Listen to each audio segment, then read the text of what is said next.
এখন সেই রকম প্রেমিক আমরা খুঁজে পাবো কই? কোথায় আছেন? দরবারের অভাব নাই, খলিফার অভাব নাই, পীর সাহেবেরও অভাব নাই, আলেম ওলামা তো আরো অনেক বেশি।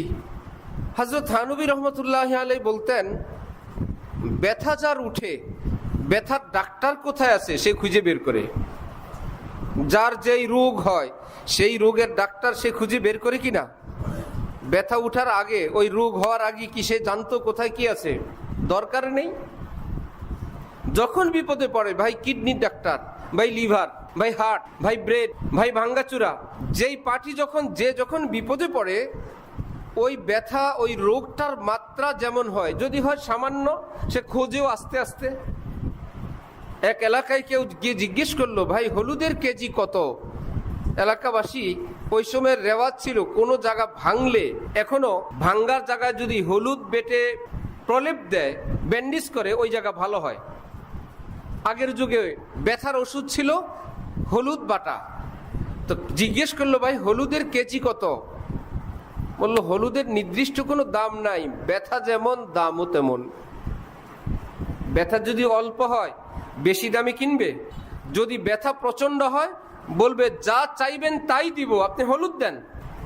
সোনারগাঁও একদম ঢাকার সঙ্গে এ এলাকা, রাত্রে 1টা-2টায় যদি কেউ একটু ব্যথা পায়, তাহলে ডাক্তার দেখানো দরকার। কি বলবো আমরা? আচ্ছা আল্লাহ আল্লাহ করে, আচ্ছা যাক, সকালে ঢাকা মেডিকেল দেখা যাবে।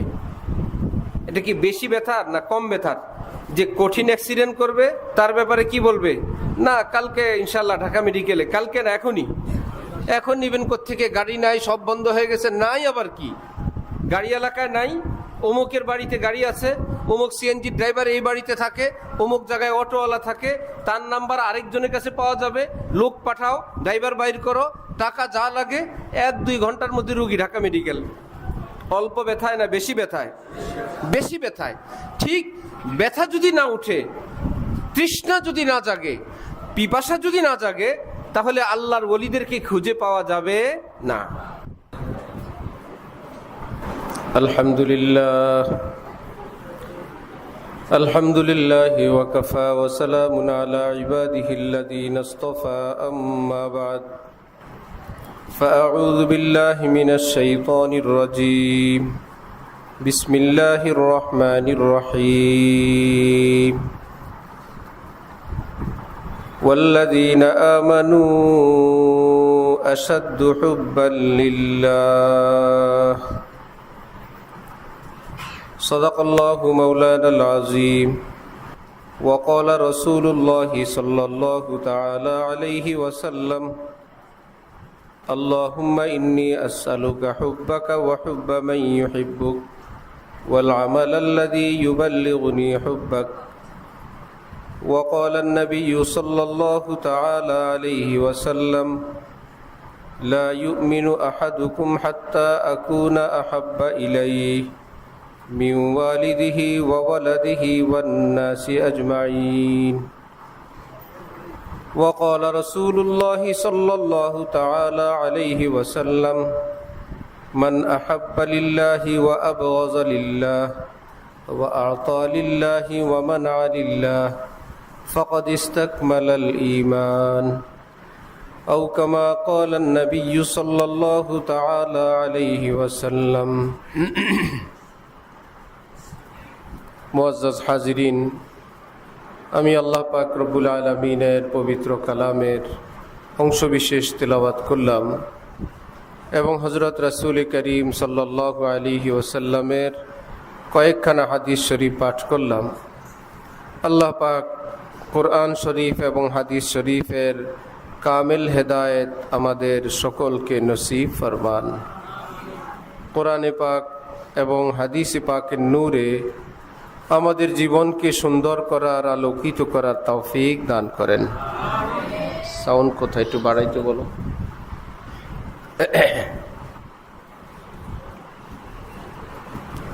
আল্লাহ পাক রব্বুল আলামিন কোরআনে পাকে ইরশাদ করেন, এই পৃথিবীতে যে মানুষদের বুকে ঈমান আছে, যারা মুমিন, যারা ঈমানদার, তারা আমি আল্লাহকে পৃথিবীর সবচাইতে বেশি ভালোবাসে। ওয়াল্লাযীনা আমানু আশাদ্দু হুব্বান লিল্লাহ। যারা ঈমানদার তারা সবচাইতে বেশি কাকে ভালোবাসে? আল্লাহকে। আল্লাহ যদি বলতেন শুধু আমাকে ভালোবাসে, তাহলে পৃথিবীর কাউকে আর ভালোবাসা মহব্বত করা জায়েজ হইতো না। মাকেও না, বাবাকেও না, ব্যবসাকে না, নিজের ঘর বাড়িকে না। কিন্তু আল্লাহ বলছেন সবচেয়ে বেশি আমাকে ভালোবাসে। তার মানে এর নিচের স্তরের যে ভালোবাসা, এটা মায়ের জন্য, বাবার জন্য, স্ত্রীর জন্য, ব্যবসার জন্য, সেটাকে আল্লাহ পাক বৈধতা দিচ্ছেন।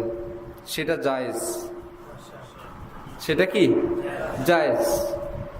মায়ের মহব্বত জায়েজ, বাবার মহব্বত জায়েজ, স্ত্রী সন্তানের মহব্বত জায়েজ, হালাল ব্যবসার মহব্বত কি জায়েজ।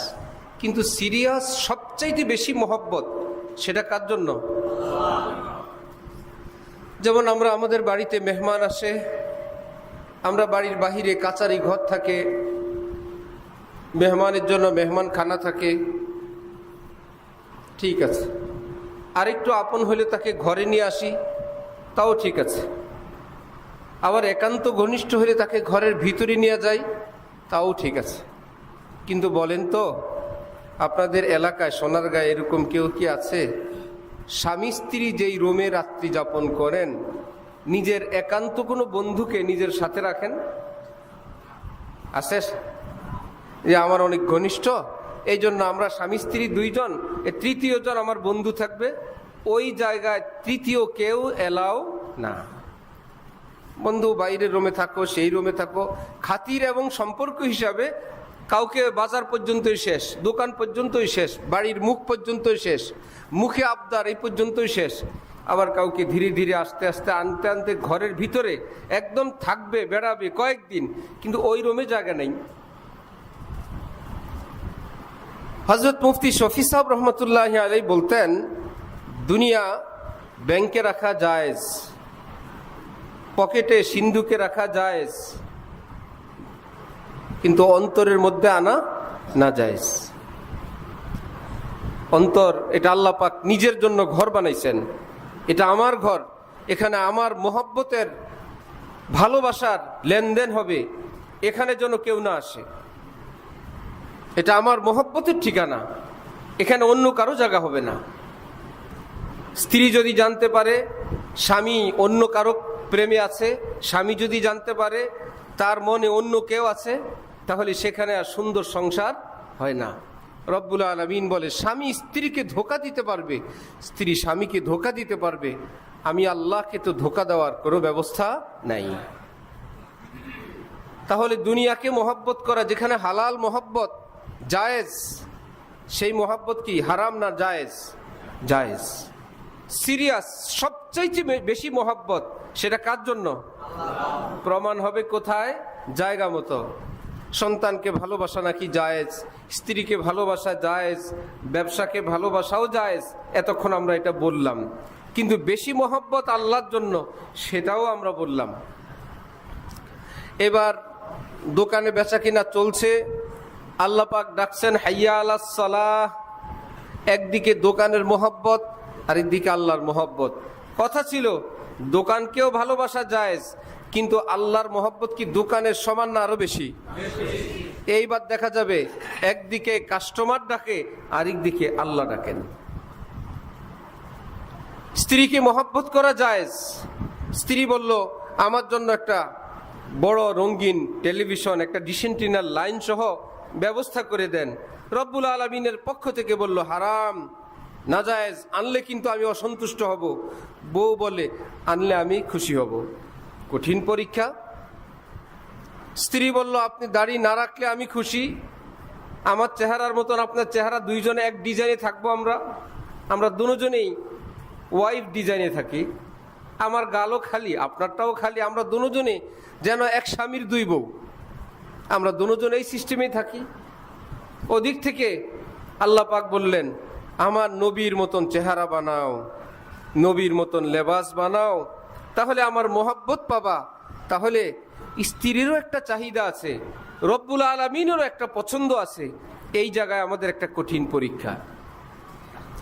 হযরত রাসূলুল্লাহ সাল্লাল্লাহু আলাইহি ওয়াসাল্লাম আল্লাহ পাকের কাছে তিনটা মহব্বত চাইলেন, তিনটা জিনিস চাইলেন। আল্লাহুম্মা ইন্নী আসআলুকা হুব্বাক, আল্লাহ আপনার কাছে আমি আপনার মহব্বত ভিক্ষা চাই, বেশি বেশি আপনার ভালোবাসা চাই। ওয়া হুব্বা মান ইউহিব্বুক, এবং যারা আপনাকে ভালোবাসে তাদের ভালোবাসা আমি চাই। আমার অন্তরে যেন তাদের ভালোবাসাও থাকে যারা আপনাকে ভালোবাসে। আপনার ভালোবাসা এত দামি, সেটা যার মধ্যেই থাকবে আমি তাকে ভালোবাসতে চাই। কে চাইলেন? রাসূলুল্লাহ। তার উপরে এই পৃথিবী তার কেউ আছে? তিনি আবার কার ভালোবাসা চাইবেন? যারটাই চাইবেন সে ছোটই হবে। নবীজি যার ভালোবাসা চাইবেন আল্লাহর কাছে, যাদের বুকে আল্লাহর ভালোবাসা আছে, আল্লাহ আমার অন্তরে তাদের প্রতি ভালোবাসা দেন, সেই মানুষগুলো কি নবীজির চেয়ে বড় হবে না ছোট হবে? নবী হইলেও ছোট হবে, কারণ সব নবী নবীর চেয়ে কি ছোট, আমাদের নবী সবচাইতে বড়। সাহাবী হইলে তো কথাই নেই। তো সেই ছোট মানুষদের মহব্বত নবী নিজে ভিক্ষা চাইলেন, আল্লাহ যাদের অন্তরে আপনার মহব্বত আছে আমার অন্তরে তাদের মহব্বত দান করেন। 3 নম্বর বললেন ওয়াল আমাল আল্লাযী ইউবাল্লিগুনি হুব্বাক, হে আল্লাহ আমি আপনার কাছে এমন আমল চাই, এমন আমল আপনার কাছে আমি ভিক্ষা চাই যে আমল আমাকে আপনার মহব্বত পর্যন্ত পৌঁছায় দিবে। এই আমলের উসিলায় আমি আপনার একজন প্রেমিক হইতে পারবো। তাহলে নবীজি আল্লাহ পাকের কাছে আল্লাহর ভালোবাসা চাইলেন, যাদের অন্তরে আল্লাহর ভালোবাসা আছে তাদের মহব্বত চাইলেন, এমন আমল চাইলেন যে আমলটা নবীজিকে বেহেশতে নিবে সেটা না, যে আমলটা নবীজিকে আল্লাহর মহব্বতের স্তরে পৌঁছায় দিবে সেটা চাইলেন। হযরত সৈয়দ সুলাইমান নদভী পৃথিবী বিখ্যাত একজন আলিম ছিলেন। তিনি বলেন 3টার মধ্যে নবীজি মধ্যখানে চাইলেন কোনটা? আল্লাহর প্রেমিকদের ভালোবাসা তিনি চাইলেন, এটা মধ্যখানে রাখলেন। হযরত বলেন তার মানে এটা বুঝাইছেন যে আল্লাহর প্রেমিকদের মহব্বত যার অন্তরে আসবে। হ্যাঁ, মজলিস স্থির করেন জলদি জলদি। তালেবে আলিমরা তোমরা একটু পিছনে যাও, মানা তোমরা তো মেজবান আজকে বাড়িওয়ালা।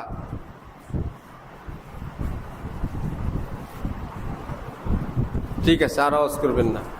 হযরত সৈয়দ সুলাইমান নদভী রহমতুল্লাহি আলাইহি বলেন, আমি আবার বলছি সিরিয়াল, 1 নম্বরে আল্লাহর মোহব্বত, 2 নম্বরে যারা আল্লাহকে ভালোবাসে তাদের মোহব্বত, 3 নম্বরে ওই আমলের মোহব্বত যে আমল বান্দাকে আল্লাহর মোহব্বত পর্যন্ত পৌঁছাবে।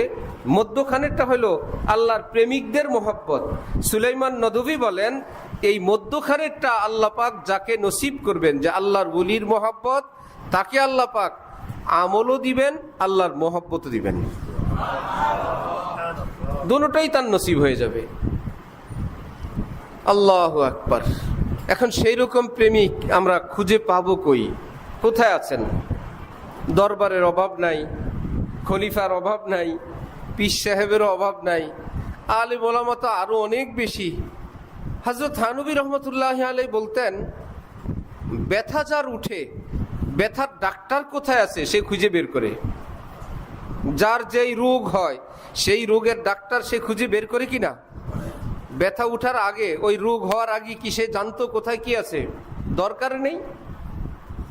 যখন বিপদে পড়ে, ভাই কিডনির ডাক্তার, ভাই লিভার, ভাই হার্ট, ভাই ব্রেন, ভাই ভাঙ্গাচুরা, যেই পার্টি যখন বিপদে পড়ে, ওই ব্যথা ওই রোগটার মাত্রা যেমন হয়, যদি হয় সামান্য, সে খোঁজেও আস্তে আস্তে। এক এলাকায় কেউ গিয়ে জিজ্ঞেস করলো, ভাই হলুদের কেজি কত? এলাকাবাসী, ওই সময়ের রেওয়াজ ছিল কোনো জায়গা ভাঙলে, এখনো ভাঙ্গার জায়গায় যদি হলুদ বেটে প্রলেপ দেয়, ব্যান্ডেজ করে, ওই জায়গা ভালো হয়। আগের যুগে ব্যথার ওষুধ ছিল হলুদ বাটা। তো জিজ্ঞেস করলো, ভাই হলুদের কেজি কত? বললো হলুদের নির্দিষ্ট কোনো দাম নাই, ব্যথা যেমন দামও তেমন। ব্যথা যদি অল্প হয় বেশি দামে কিনবে, যদি ব্যথা প্রচন্ড হয় বলবে যা চাইবেন তাই দিব, আপনি হলুদ দেন। সোনারগাঁও একদম ঢাকার সঙ্গে এই এলাকা, রাত্রে 1টা-2টায় যদি কেউ একটু ব্যথা পায় তাহলে ডাক্তার দেখানো দরকার। কি বলবো আমরা? আচ্ছা আল্লাহ আল্লাহ করে আচ্ছা যাক, সকালে ঢাকা মেডিকেল দেখা যাবে। এটা কি বেশি ব্যথার না কম ব্যথার? যে কঠিন অ্যাক্সিডেন্ট করবে তার ব্যাপারে কি বলবে? না, কালকে ইনশাল্লাহ ঢাকা মেডিকেলে। কালকে না, এখনই। এখন নিবেন কোত্থেকে? গাড়ি নাই, সব বন্ধ হয়ে গেছে। নাই আবার কি, গাড়ি এলাকায় নাই, অমুকের বাড়িতে গাড়ি আছে, অমুক সিএনজি ড্রাইভার এই বাড়িতে থাকে, অমুক জায়গায় অটোওয়ালা থাকে, তার নাম্বার আরেকজনের কাছে পাওয়া যাবে, লোক পাঠাও, ড্রাইভার বাইর করো, টাকা যা লাগে, 1-2 ঘন্টার মধ্যে রুগী ঢাকা মেডিকেল। অল্প ব্যথায় না বেশি ব্যথায়? বেশি ব্যথায়। ঠিক ব্যথা যদি না উঠে, তৃষ্ণা যদি না জাগে, পিপাসা যদি না জাগে, তাহলে আল্লাহর ওলিদেরকে খুঁজে পাওয়া যাবে না। ঘুরবে ঘাড়বে কিন্তু খুঁজে পাওয়া যাবে না। লায়লার মৃত্যু হয়ে গেছে, তার প্রেমিক হলো কে? মজনু। লাইলি মজনু গ্রামে বলে, আসলে শব্দ হইল লায়লা মজনু। তো লায়লার মৃত্যু হলে মজনুর অজান্তেই তার দাফন হয়ে গেল। লোকেরা ভয়ে মজনুকে বলে নাই, যদি দাফন করতে না দেয় পাগলা কোন ঝামেলা করে লাশ নিয়ে, তার অজান্তেই দাফন করে দিল। কয়েকদিন পর সে জানতে পারলো আমার লায়লার তো মৃত্যু হয়ে গেছে, সে কবরস্থ হয়ে গেছে। লোকদেরকে জিজ্ঞেস করলো, ভাইরা আমার লায়লার কবর কোনটা? কেউ বলে না। সে কবরস্থান বিশাল গণকবর, সেখানে গিয়ে সে নতুন নতুন কবরের মাটি নাকে নেয়, নিয়ে বলেন না এখানে আমার লায়লা নাই। আরেক কবরের মাটি নেয়, নিয়ে বলে আমার লায়লা নাই। বাচ্চারা পিছনে পিছনে দেখে, দৃশ্য দেখি তো, এক কবরের মাটি হাতি নিয়ে সে বলে আমি নিশ্চিত এই কবরে আমার লায়লা আছে। এই ঘটনা লিখছেন জালালউদ্দিন রুমি মসনবি শরীফে, কল্প কাহিনী না। এবং সেই কবরেই লায়লার কবর। কি ব্যাপার? বলল লায়লার প্রেম যার ভিতরে আছে, কবরের মাটি শুইকে কোন কবরের ভিতরে লায়লা আছে সে নির্ভুল ভাবে সেটা নির্ণয় এবং নির্ধারণ যদি করতে পারে, জালালউদ্দিন রুমি বলেন আল্লাহ হামচু মজনু বু কুনম হার খা কেরা তাবে আবম বয়ে মাওলা বেখাতা। ঠিক মাটির মানুষগুলো সবই আলেম, সবই পীর, সবই আল্লাহর ওলি ওলি ভাব, কিন্তু কোন মানুষটার ভিতরে আমার মাওলার খুশবু পাই, আমি শুইকে শুইকে আমিও বের করে ফেলবো। আমিও ঠিক করব কার মধ্যে আমার আল্লাহর আমার মাওলার খুশবু আমি শুকতে পাই। যদি সে লায়লার প্রেমিক হয়ে নির্ভুল ভাবে বের করতে পারে, আমিও পারব। সেই প্রেমটা কি, ভালোবাসাটা কি অল্প না অনেক বেশি? অনেক বেশি। আল্লাহ আমাদেরকে আল্লাহর মোহাব্বতের সেই তৃষ্ণা, সেই মাত্রা নসিব করেন। সাহাবাই কেরামের মধ্যে এবং যুগে যুগে যারা আল্লাহর রাস্তায় শহীদ হন তাদের মধ্যে, যারা আল্লাহর জন্য লক্ষ কোটি টাকা দান করেন তাদের মধ্যে, যারা আল্লাহর জন্য অনেক কষ্ট মেহনত মুজাহাদা করেন তাদের মধ্যে আল্লাহর মোহাব্বত, নবীর মোহাব্বতের একটা স্তর আছে যেটার সামনে কষ্ট কিছু না। ফজরের সময় উঠা, ভাই কোথায় আল্লাহর হুকুম, আমি আল্লাহর কাছে যাব, এটা কোন একটা ব্যাপার হইল? সাহাবাই কেরাম স্থির দাঁড়ায় আছেন, একটার পর একটা তীর পড়তেছে, রক্ত চতুর্দিকে, রক্তে লাল, দাঁড়ায় আছেন। কি ব্যাপার? আমার পিছনেই আমার জানের চেয়ে প্রিয় হযরতে মুহাম্মদুর রাসূলুল্লাহ সাল্লাল্লাহু আলাইহি ওয়াসাল্লাম। আমি সরে গেলে এই তীর গিয়ে আমার নবীজির উপর লাগবে, অসম্ভব। আমি শহীদ হব, নবীজির গায়ে একটা আঁচল লাগতে দিব না। খালি সওয়াবের আশায় না মহব্বতে? মহব্বত।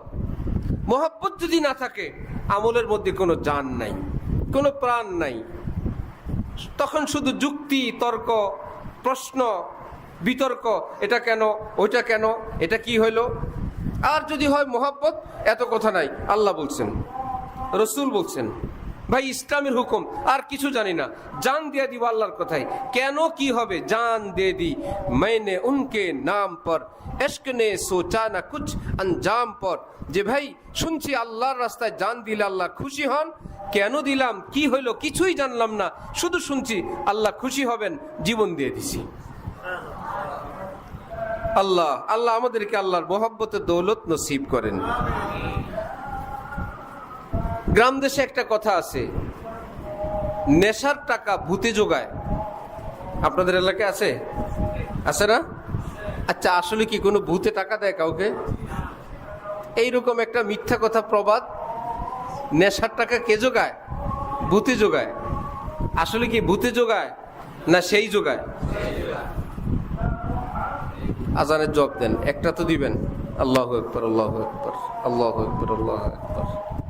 আশহাদু আল্লা ইলাহা ইল্লাল্লাহ, আশহাদু আল্লা ইলাহা ইল্লাল্লাহ, আশহাদু আন্না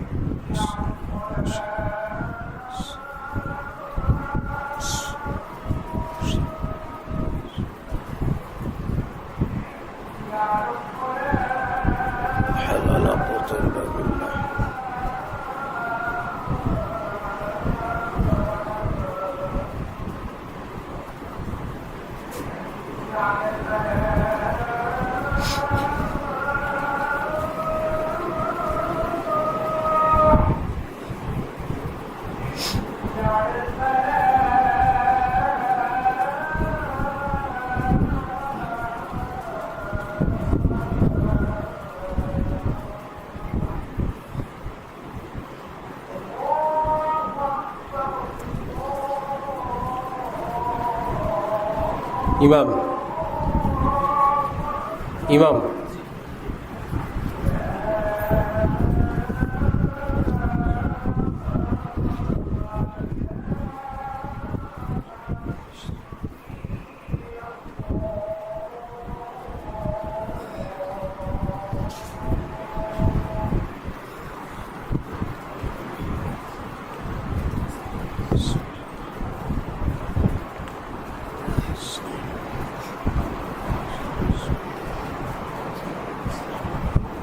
আল্লাহ, আস্তাগফিরুল্লাহ, আস্তাগফিরুল্লাহ।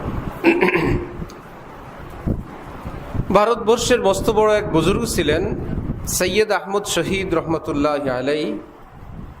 শিখদের বিরুদ্ধে যারা বালাকোটের ময়দানে জিহাদ করছিলেন, জানতে পারলেন যে দিল্লিতে কোনো এক এলাকায় অনেকগুলো বাড়িতে মেয়ে মানুষরা সেখানে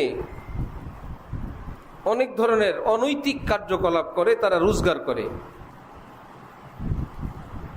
সেখানে তিনি তাদেরকে দ্বীনের দাওয়াত দিতে গেলেন। ওরা ভিতর থেকে ভাবছে কোনো মৌলবী আসছে, সাহায্য সহযোগিতা টাকা পাঠায় দিছে। তিনি আবার বললেন, ফকির নেহি লেতা জব তক সদা নেহি সুনাতা, যে আমরা অন্যান্য ফকিরের মতো না, আমরা আগে কিছু কথা শোনাই তারপরে ভিক্ষা নেই। সুবহানাল্লাহ। আগের যুগের কিছু ফকির ছিল, বাড়িতে গিয়া গজল গাইতেন বাড়ির বাইরে, আমরা একটু একটু পাইছি, জোরে জোরে গজল গাইতেন, তারপরে একটু সাহায্য সহযোগিতা আগে নিতেন না, দিলেও নেয় না, যে ভাই আমি আগে শোনাই। তিনি বললেন, ফকির নেহি লেতা জব তক সদা নেহি সুনাতা। এরা তো আরো খুশি হয়েছে, ভাই ভালো ফকির, গজল গাইবে, কিছু শোনাবে। এই নষ্ট জীবনের মহিলাগুলো পদ্মার আড়ালের পাশে আসলেন সৈয়দ আহমদ শহীদ রহমতুল্লাহ আলাই, তাদেরকে আল্লাহ দ্বীনের কিছু কথা বলতে লাগলেন। এতটা তারা যার যার কান্নাকাটি শুরু করলো, আমরা কোন জীবনে আছি, কোন গুনাহের মধ্যে আমরা ডুবে আছি। এরা বললেন, আমাদেরকে তওবা করান, আমরা এই ভুল জীবনে আর থাকবো না। উনি তওবা করাইলেন। এইবার তারা বললেন যে আমরা স্বাভাবিক জীবনে ফিরবো, আমরা কোথায় যাব, কোথায় মাথা গুছাবো। তিনি শহীদদেরকে কি বলে, মুজাহিদিনদেরকে বললেন, এ মুজাহিদিনরা, এরা একটা ভুল জীবনে ছিল, এরা তওবা করলো, এরা সমাজে কোথায় গিয়ে দাঁড়াবে, তোমরা এদেরকে বিয়ে করে নাও। হযরতের শিষ্যরা এই মহিলাদেরকে, মেয়েদেরকে বিয়ে করে নিলেন। কয়েকদিন পর তারা বালাকোটে জেহাদের জন্য যাবেন। সেই মেয়েরা এখন বলতে লাগলো, আমাদেরকেও জেহাদি নিয়ে যান।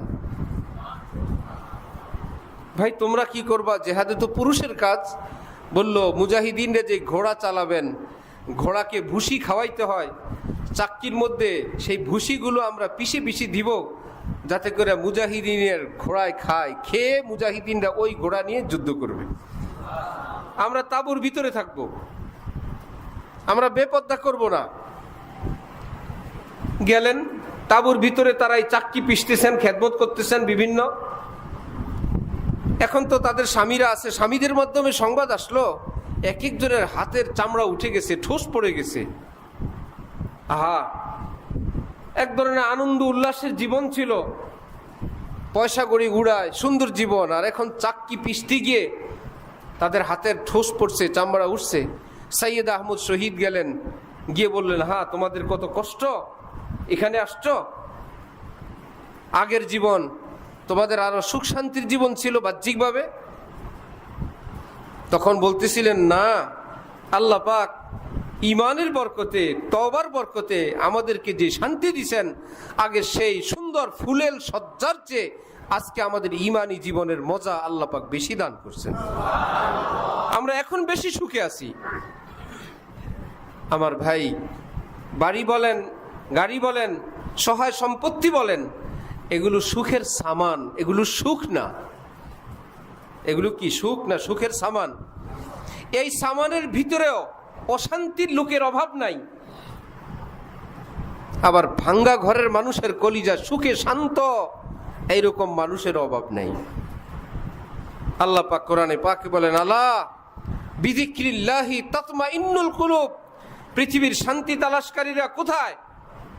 হারাম পথের পথিকরা, শান্তির তালাশকারীরা শুনো, আলা আমি তোমাদের রব বলছি, আমি আমার কাছে সুখ। বিযিক্রিল্লাহি তাতমাইন্নুল কুলুব। আমাকে ডাক দাও, আমি আল্লাহ ঘোষণা দিচ্ছি তোমাদের অন্তরে আমি শান্তি দান করব। এই ব্যতীত আর কিচ্ছু হবে না।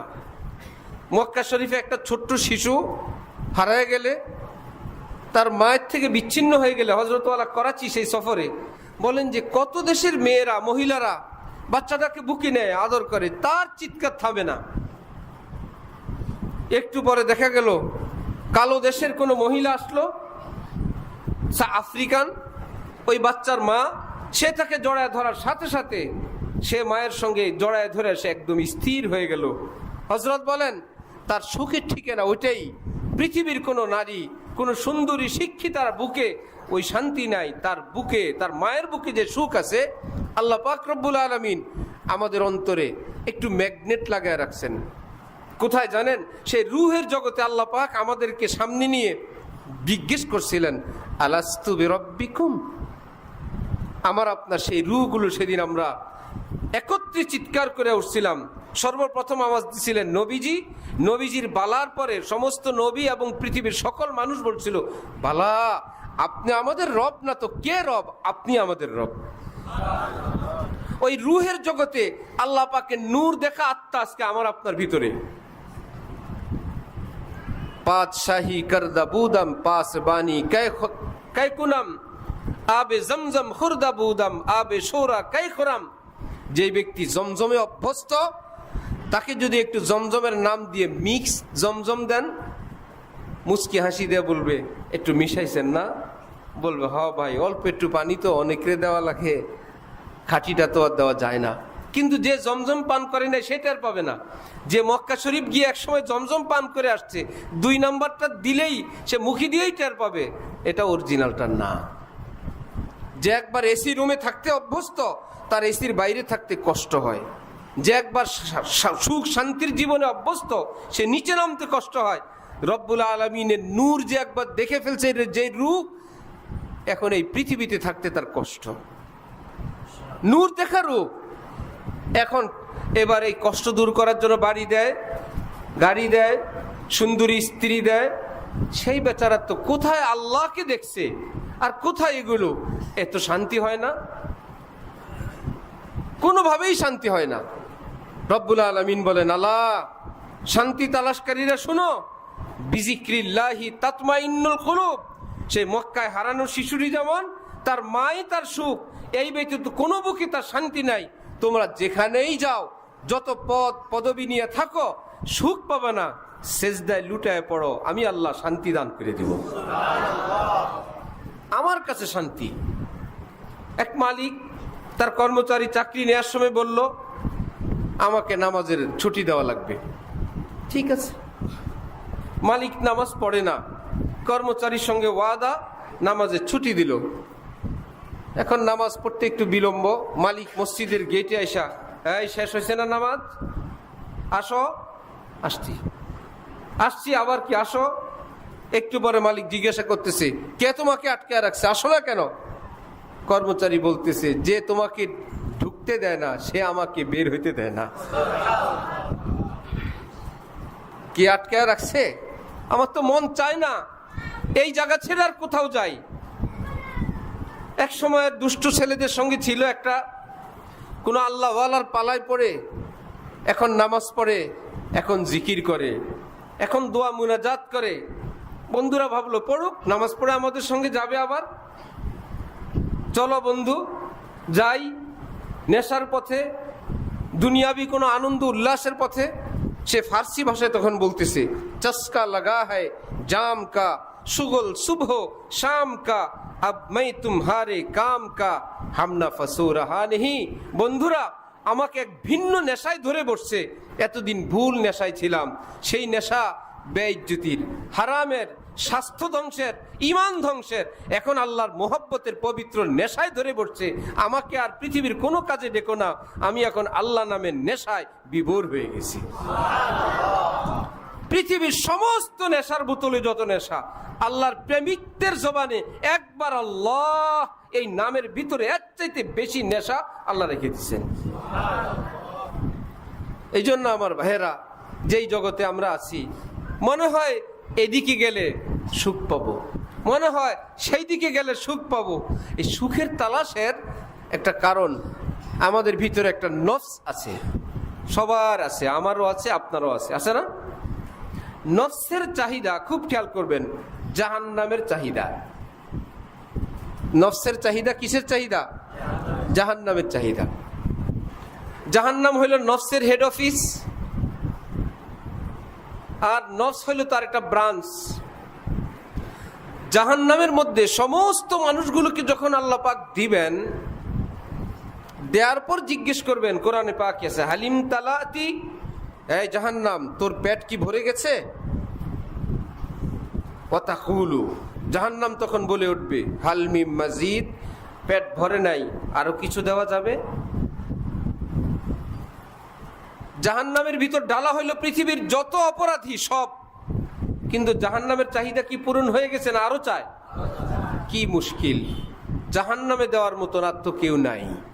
বুখারী শরীফের হাদিস, রাসূল পাক সাল্লাল্লাহু আলাইহি ওয়াসাল্লাম বলেন, আল্লাহ পাক তখন জাহান্নামের উপর তার নূরের কদম, একটা ঝলক জাহান্নামের উপর ধরবেন, নূর ধরবেন। এবার জাহান্নাম নিচের থেকে চিৎকার করবে, কত কত কত, এনাফ এনাফ এনাফ, যথেষ্ট, আমার আর লাগবে না, আমার চাহিদা পূরণ হয়ে গেছে। জালালউদ্দিন রুমি বলেন, দেখলা জাহান্নামের চাহিদা কেমনে থামাইতে হয়? জাহান্নাম কি নূর না নার? নার, নার অর্থ আগুন, জাহান্নাম নূর অর্থ জ্যোতি। আল্লাহ পাককে নূর দিয়ে নার, আগুনকে আল্লাহ থামায় দিলেন। সুতরাং ওই জাহান্নামের একটা ব্রাঞ্চ আমাদের নফস, এর অবস্থাও এমন, একটু দিবেন আর একটু চাইবে, একটু দিবেন আর একটু চাইবে, আরো দিবেন আরো চাইবে। মনে হবে এই গুনাহ করলে আমার আর চাহিদা নাই। ওই গুনাহ যে করছে তার কাছে জিজ্ঞেস করেন, সে থামে নাই, সে এর পরেরটা চায়, তার পরেরটা চায়। আহা, আমাদের দেশ কি, বহির্বিশ্বে যে সমস্ত দেশে গুনাহ, অন্যায়, অনাচার, জিনা, মদ একদম ফ্রি, তাদের জীবনটা তো সুখী হওয়ার কথা দুনিয়ার দৃষ্টিতে। তারা কি সুখী না তারা কষ্টে আছে? সরকারের কাছে আন্দোলন করে তারা পাশ করাইছে, আমরা স্বেচ্ছায় মৃত্যুবরণ করতে চাইলে এটা যেন আমাদের অধিকার দেওয়া হয়। এই কারণে নির্বাচনী ইশতেহারে তারা বলে, আমরা যদি পাশ করি, যারা যারা মরতে চাইবা, মরার জন্য রাষ্ট্রীয়ভাবে আমরা হসপিটালগুলোকে এই অনুমোদন দিয়ে রাখবো। আমেরিকায় আছে, ইউরোপে আছে, বহু দেশে আছে। কি কেমনে আছে? সে হসপিটালে যাবে, যাবতীয় কাগজপত্র মেনটেন করার পর, যে আমাকে ইঞ্জেকশন পুশ করা হোক, আমি থাকতে চাই না। আত্মহত্যা তো অভাবে নাই, এটা হলো আট্টু স্পেশাল সিস্টেম। তার সমস্ত কাগজপত্র যাচাই বাছাই করার পর ইঞ্জেকশন দিয়ে শোয়া রাখে, যার যখন মৃত্যু আসে মৃত্যু। এই লোকেরা মরবে কেন বলেন তো?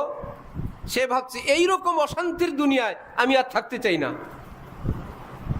ভাই, তুমি না মদ খাইলা শান্তির জন্য, জিনা করলা শান্তির জন্য, এক জায়গা 10 জায়গায়, প্রকাশ্যে গোপনে, মানুষে মানুষে, শিয়াল কুকুরে সব করলা, তোমার তো মনটা শান্তিতে ভরপুর হয়ে যাওয়ার কথা।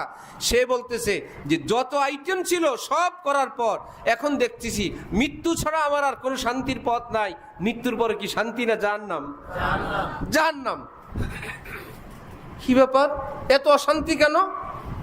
হযরত ওয়ালা করাচি রহমতুল্লাহি আলাইহি বলেন, একটা কুকুর ঘেউ ঘেউ করে, কত সুন্দর উদাহরণ। সেই কুকুরকে ঘেউ ঘেউ করে, বিরক্ত করে, তুমি কুকুরকে থামাইতে চাও, তুমি কুকুরকে খাবার দিলা, কুকুর এখন খাবার খায়, ঘেউ ঘেউ করে না। তুমি কি ভাবছো সে থামছে? একটু পরে যখন ঘেউ ঘেউ করবে, কুকুরের আগের শক্তি তোমার রুটির শক্তি দুইটা মিলে শক্তি আর একটু বাড়লো, পরের ঘেউ ঘেউ আর একটু জোরে করবে, করবে না? এইবার তাকে রুটি আর ভাত দিলা, একটু তরকারি দিলা, মাশাআল্লাহ সে থামছে, একদম চুপচাপ। বলে চুপচাপ না, সে ওটা খায়, এই সময় তো চুপচাপ থাকবেই। একটু তৃতীয়বার যখন ঘেউ ঘেউ করবে, কুকুরের নিজস্ব শক্তি, রুটির শক্তি, ভাত মাছের শক্তি নিয়ে আরো ঘেউ ঘেউ করবে। তুমি তো অবাক, থামাইতে চাই, সে তো ঘেউ ঘেউ আরো করে। একজন জ্ঞানী মানুষ বলে দিল, যদি কুকুরের ঘেউ ঘেউ স্থায়ীভাবে থামাইতে চাও, খাবার দেওয়া বন্ধ করো। বলেন কি? হ্যাঁ, কুকুর একটু ঘেউ ঘেউ করবে, ক্ষুধার্ত কুকুর এবার ঘেউ ঘেউ আস্তে করবে, আরো ক্ষুধায় ঘেউ ঘেউ, হয়তো এই বাড়ি ছেড়ে অন্যদিকেই যাবে। এখানে যদি থাকে ঘেউ ঘেউ করার শক্তিও আর থাকবে না, তোমার উপর হামলা করতে পারবে না। ঠিক নফসের চাহিদা হইল কুকুরের মতন, যদি তাকে খাবার দেন তাহলে কি সে কি দুর্বল হবে না শক্তিশালী হবে? আরো শক্তিশালী। তো শক্তিশালী হয়ে পরের চাওয়া হবে আরো বেশি। আগে হোক্কা, সিগারেট, একটু পরে নেশা, তারপরে খোঁজ নেয় আরো কি দামি নেশা আছে, এরপরে কোনটা বিদেশে আছে। ওই যে বলছিলাম নেশার টাকা ভূতে জোগায়, এইবার সে প্রস্তুতি নিছে চুরি করবে, মায়েরটা, বাপেরটা, গহনা, দার, কর্জ। আরে বাবা, এমন ইমার্জেন্সি দেখায়, আমার থেকে টাকা নিয়ে গেছে একজন, আমি পরে জানছি। যাত্রাবাড়ি যখন নতুন আসছি, কমিটির লোক, এলাকার পঞ্চায়েতের কমিটির লোক, বয়স্ক মানুষ, হুজুর 5,000 টাকা দেন তো, এই যে নিচে আমার একটা লোক দাঁড়ানো, একটু পরে দিচ্ছি। এমন কথা বলার টাইম নেই। আপনি জিজ্ঞেস করবেন কি, আগে তাকে টাকা দিতে হবে। আমি দ্রুত দিয়ে দিচ্ছি, নতুন মানুষ আসছি। সেই যে গেল, আজও গেল, আজকে 2018-তে নিচে। পরে স্থানীয় দুই একজনের সঙ্গে শেয়ার করলাম, বলে শুকরিয়া আদায় করেন, অল্প দিয়া বাইচে গেছেন। আমি টাকা দিছি, পাই না, আর বলে শুকরিয়া আদায় করেন। এটা হইল নেশায় যোগায়, মানে সে যে কোনো ভাবে ধোঁকা, প্রতারণা, মিথ্যা দিয়ে সে এটা অর্জন করবেই। দুনিয়ার হারাম নেশাওয়ালা যদি যে কোনো কিছুর বিনিময় তার উদ্দেশ্য সে সফল করতেই পারে, আল্লাহ পাকের মোহব্বতের নেশায় ধরলে সে কি বলবে না? আল্লাহ কোরআন শরীফে বলছেন, নবীজি হাদিসে বলছেন, আল্লাহর ওলিরা এই পৃথিবীতে আছেন, কিয়ামত পর্যন্ত থাকবেন, আমি বাইর করেই ছাড়ব। চেষ্টা করলে পাবেন। তাহলে নফসের চাহিদা কুকুরের চাহিদার মতন, তাকে কি চাহিদা পূরণ করে করে থামাইতে পারবেন, না চাহিদা পূরণ না করে? না করে। যখন চাহিদা পূরণ করবেন না, এইবার ধীরে ধীরে নফস বেচারা দুর্বল হবে, হইতে হইতে হইতে হইতে হইতে এইবার নফসে মুতমাইন্না হবে। এই নফস রাজিয়া হবে, মারজিয়া হবে। যেই নফসকে আল্লাহ পাক ডাক দিয়ে বলবেন, একদম তো দরবেশ হয়ে গেলা, সোজা হয়ে গেলা, যাও আমার ওলিদের সঙ্গে যোগ দাও, জান্নাতে প্রবেশ করো। হযরত জালালউদ্দিন রুমি বলেন, নারে শাহওয়াত চাকুশাত নূরে খোদা। দেখলা জাহান্নামের আগুন নিবলো কি দিয়ে? আরো কতগুলো জাহান্নামী ফেলে, নাকি আল্লাহ নূর দিয়ে? ঠিক তোমার ভিতরে যে ব্রাঞ্চ জাহান্নামী চাহিদা, এই গুনাহ করব, সেটা করব, রাস্তায় দাঁড়ায় থাকবো, স্ক্রিনে দেখবো, এভাবে করব, এতে করে তুমি ধ্বংস হয়ে যাবা। জীবন, যৌবন, স্বাস্থ্য, ঘর, সংসার সব শেষ হবে। এটা শেষ করার পদ্ধতি না। যদি শেষ করতে চাও, নূরে খোদা, আল্লাহ নূর অর্জন করো, কোনো আল্লাহর ওলির থেকে সেজদা করে, দোয়া মুনাজাত দিয়ে, চোখের পানি দিয়ে, যেটা মনের চাহিদা এতদিন মিটায়া শেষ করার জন্য একটার পরে একটা, এক ধাপে ধাপে শেষ হয়েছিল, সেটাকে ব্রেক দিয়ে কোন আল্লাহর ওলির প্রেমময় জীবন, তার নেশা ভরা চোখ, আল্লাহ ওয়ালাদের প্রেমময় জীবনের সঙ্গে যদি যোগ দাও, দেখবা আল্লাহ জীবনটা তো আমার, জাহান্নাম ছিল, এখন আল্লাহ পাক আল্লাহ আমাকে দুনিয়াটা জান্নাত বানায় দিয়েছেন। ফুসাক কো শাল কে আলকাব দিলায়ে, क्या খুশলা কবি হ্যায় যে ছিল ফাসেক, তার নাম এখন আল্লাহর আশিক। যাকে মসজিদের আশপাশে মুয়াজ্জিন সাহেব দেখলে দাওয়াতে যায় না, কি ব্যাপার, একটা খারাপ লোক আশপাশে ঘোরাফেরা করে, যদি চুরি করলো, কাজ ছিল সে কাজেও যায় না, যে বাবা গিরিলও কাটতে পারে, দরজাও ভাঙতে পারে আশপাশে, সেই লোক তওবা করছে, সেই লোক এখন কান্দে। আমার পরিচিত একজন সাথীরা ধরে তাকে তবলিগি নিয়ে গেছে, যাদের সাথে গেল তারা বলে হুজুর রাতের গভীর রাতে শুধু কান্না, আল্লাহ আমারে মাফ করেন। আর আমার বলে সাথীদেরকে, ভাই আমি যে কতগুলো লোক ফায়ার করে মারছি, গুলি করছি, এর কোনো সংখ্যা নাই, আল্লাহ কি আমারে মাফ করবেন? কান্না আর কান্না। সেই লোকরা এখন দেখলে কেউ চিনবেন না, কি সুন্দর দাড়ি, কি নুরানি চেহারা। তার ছেলে এখন আমাদের মাদ্রাসায় হাফেজ সাহেব হইয়া হাফেজে কোরআন হয়ে গেছে। রব্বুল আলামিন হেদায়েত দিচ্ছেন। এই জন্য এই ভুল পথে যে যেখানে আসি, গুনার পথে আসি, নামাজ বর্জনের পথে আসি, হারাম রুজি আসি, নেশার পথে আসি, কোন আল্লাহর প্রেমী, কোন আল্লাহর দেওয়ানা, একা একা হবে না, তাদের সঙ্গে যোগ দিই, যোগ দিয়ে এইবার আসা যাওয়া করি, যোগাযোগ যাতায়াত রাখি। ভিজা লাকড়ি চুলাই দিলেই আগুন ধরে না, একটু সময় নেয় না? সময় যে নেয় এটা কি এমনি খামাখা বিলম্বিত হচ্ছে নাকি শুকাইতেছে? আগুন লাগে না ঠিক, এটা কি সময়টা নষ্ট হয় না লাকড়িটা শুকায়? লাকড়িটা শুকায়, শুকাইতে একটু সময় নেয়, বেকার না। আগুনের কাছে পড়ে আছে, এটা বেকার না। হঠাৎ দেখবেন ধাম করে আগুন ধরে উঠছে। ঠিক দিনই মজলিসে আল্লাহ ওয়ালাদের সঙ্গে যোগাযোগ যাতায়াত করতে থাকলে হঠাৎ দেখবেন হয়তো এতটা ফায়দা হয় নাই, এমনি যায় আসি, এমনি যায় আসি। যেদিন সব গুনাহ ধীরে ধীরে ধীরে ধীরে ছুটবে, আল্লাহর মোহব্বতের আগুনে ধরে বসবে ইনশাআল্লাহ। আল্লাহ পাক আমাদেরকে হক্কানি কোনো ওলির পালায় পড়ার তৌফিক দান করেন। আমার ভাইয়েরা, কিছু হইল ফল ফলাদির নাম, কিছু হইল বাস্তবে ফল ফলাদি, কিছু হইল আগুনের নাম, আরেকটা হইল আসল আগুন। এক জিনিস, আগুনের নাম আর আগুন কি এক জিনিস? আগুনের ছবি আর আগুন কি এক জিনিস? আগুনের ভিডিও আর আসল আগুন কি এক জিনিস?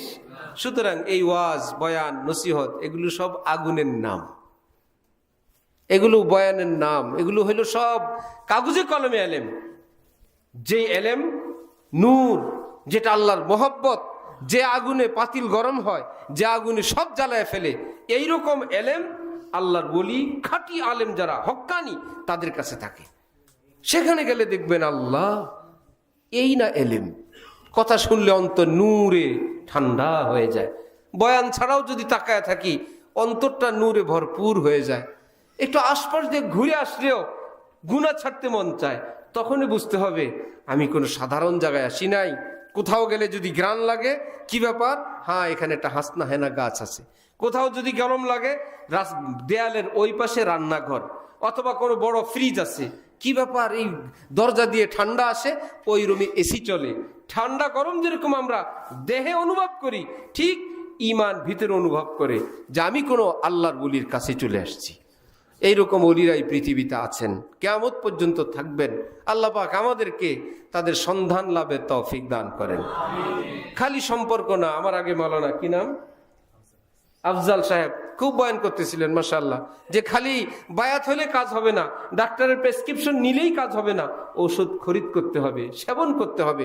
হক্কানি আল্লাহ ওয়ালাদের সঙ্গে যোগাযোগ, যাতায়াত, তাদের পরামর্শ মোতাবেক চললে দেখবেন যত কঠিন রোগী হোক।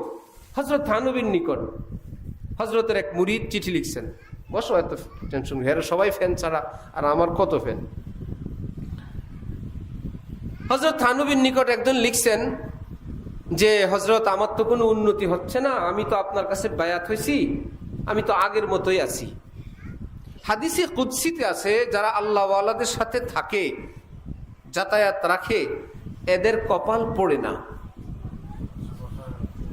বলেন তো, যেই লোকটা বেঈমান হয়ে মারা যায়, এ কি কপাল ভালো না কপাল পড়া? এর চাইতে কপাল পড়া দুনিয়াতে আছে আর কেউ? ওই হাদিসের আলোকে হযরত থানবী দেখলেন এই লোকটা সিলসিলার সঙ্গে যোগাযোগ যাতায়াত রাখে। আর হাদিসে আছে, হাদিসে কুদসিতে, যারা আল্লাহর রাস্তায় এরকম পড়ে থাকে এদের কপাল পড়ে না। হযরত নবী তাকে উত্তর লিখলেন, ভয় পায়ও না, আল্লাহ কবুল দুই ভাবে করেন। সেটা এইভাবে, আল্লাহর রাস্তায় আসলে, আল্লাহ ওয়ালাদের সঙ্গে যোগাযোগ যাতায়াত রাখলে আল্লাহ পাক এই মানুষটাকে যে কোনো সময় তওবাতিল্লাহ করে একদম খাঁটি ফ্রেশ একজন পাক্কা ইমানদার বানায় নেন। বাকি জীবন এই ইমানদার হিসাবে বেঁচে থাকেন, ইমানদার হিসেবে মৃত্যুবরণ করেন। এক। আরেক গ্রুপ আছে, এদেরকে এত সহজে আল্লাহ এদেরকে ভালো বানান না, কিন্তু লোকটা লেগে আছে। এই লেগে থাকার বরকতে সবাই দেখে অত ভালো হয় নাই, কিন্তু যায় ঢালকানগর, যায় কোন আল্লাহর ওলির দরবারে, এত ভালো হয় নাই কিন্তু যায়, যাতায়াত করে। ওই লোকটা সম্পর্কে হযরত নবী বলেন, যেহেতু আল্লাহ ওয়ালাদের সঙ্গে জুড়ে থাকলে কপাল পড়ে না, তোর জন্য দ্বিতীয় পুরস্কার, মৃত্যুর আগে একটা খাঁটি তওবার তৌফিক আল্লাহ দিবেন, যেই তওবার বরকতে জীবনের সবগুলো গুনাহ মাফ করে দিবেন। তারপরে আল্লাহ পাক তাকে মৃত্যু দিয়া কবরে নিয়ে নেবেন। এটা কি কম বড় নেয়ামত? কোত্থেকে হাদিস আসলো এটা শুনেন। একদল ফেরেশতা পৃথিবীতে বিচরণ করতেছে, দেখলো যে সবাই একটা মজমায় দ্বীনি জলসায় বসা, আল্লাহ পাকের কাছে গিয়ে রিপোর্ট, আল্লাহ এরা আপনার কথা বলে, দেখছে আমাকে, জান্নাত জাহান্নাম দেখছে, লম্বা কথা, দেখে নেই, শুধু শুনছি। আল্লাহ জিজ্ঞেস করেন, যদি দেখতো রে আল্লাহ, তাহলে তো একদিনের জন্য আর এরা দুনিয়াদারি করতো না, শুধু আপনার গুণগান আপনার দ্বীনি কথার মধ্যেই থাকতো। আল্লাহ তো বলেন, শুন, আমি এদের সকলকে মাফ করে দিলাম। এর মধ্যে ফেরেশতা একজন বলবে, আমাদের রিপোর্ট ইনকমপ্লিট। কি সেটা? আপনি যাদেরকে ক্ষমা করে দিলেন সেখানের একজন তো এই গ্রুপের লোক না। কে সে? সে পথিক। এখানে মজমা মাহফিল চলে, জিকির চলে, দোয়া চলে, সে পথিক। যাওয়ার সময় আমরা যখন রিপোর্ট আনি তখন সে সেখানে ছিল। এই লোক তো আর এই দলের লোক না। এই ব্যাপারে কি হবে? তার ব্যাপারে হাদিসে কুদসিতে আল্লাহ পাক বলেন, ওয়ালাহু কদ গাফারতু, আমি তাকেও মাফ করে দিলাম। কেন জানো? হুমুল কওম লা ইয়াশকা বিহিম জালিসুহুম, যারা আমার আলোচনা করে এরা এমন মানুষ আমার, তাদের সঙ্গে যদি কেউ যোগ দেয় আমি তাদেরকে একই নেয়ামত দিয়ে দিই।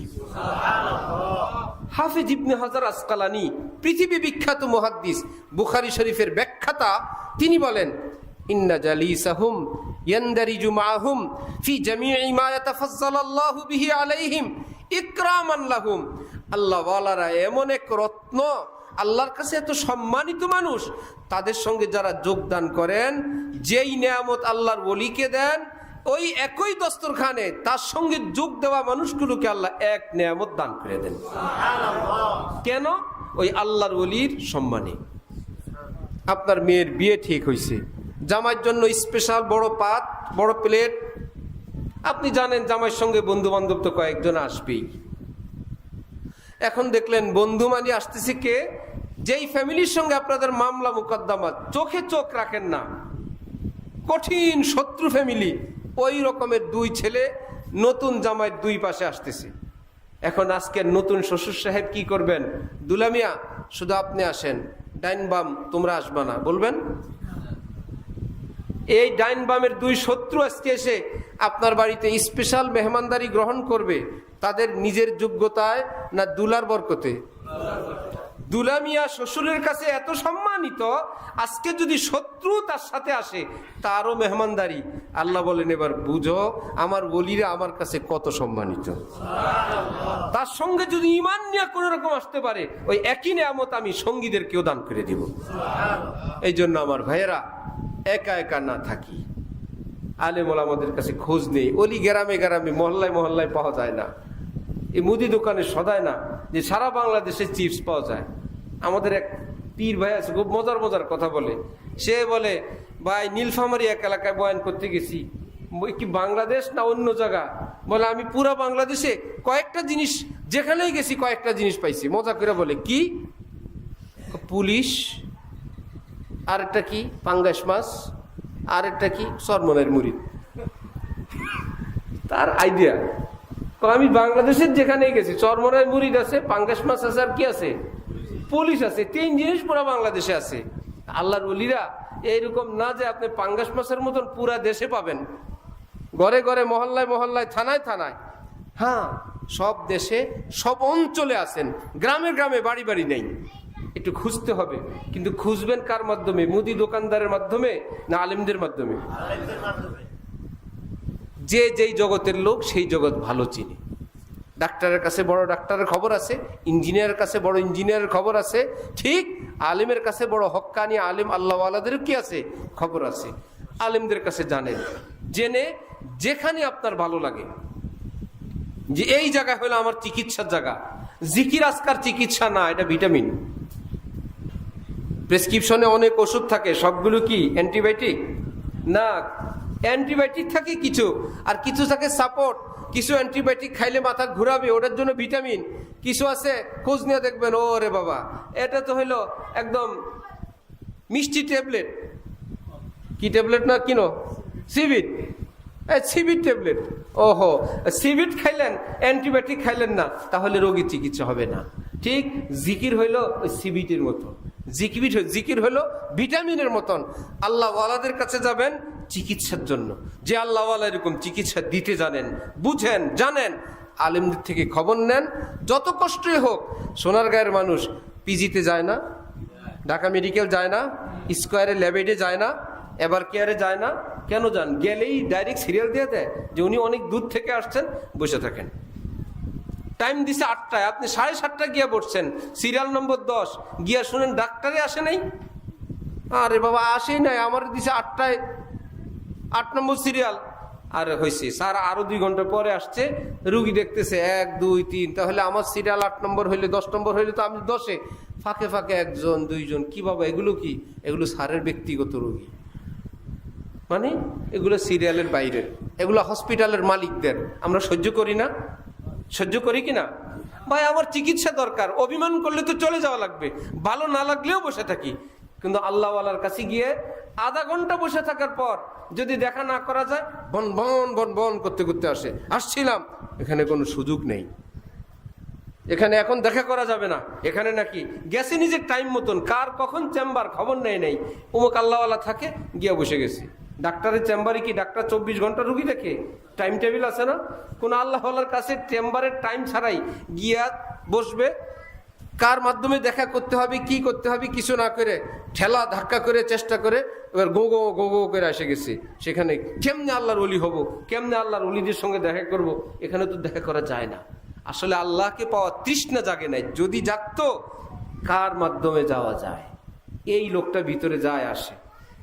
এইবার তার কাছে যাই, ভাই কি খবর, বসেন ভাই, একটু ঠিক আছে বসেন ভাই, আপনি হজরতের খেদমত করেন, আমি একটু বাইরের কাজটা করি, আপনারা আমি আইনা দিই, আপনি ভিতরে নিয়েন।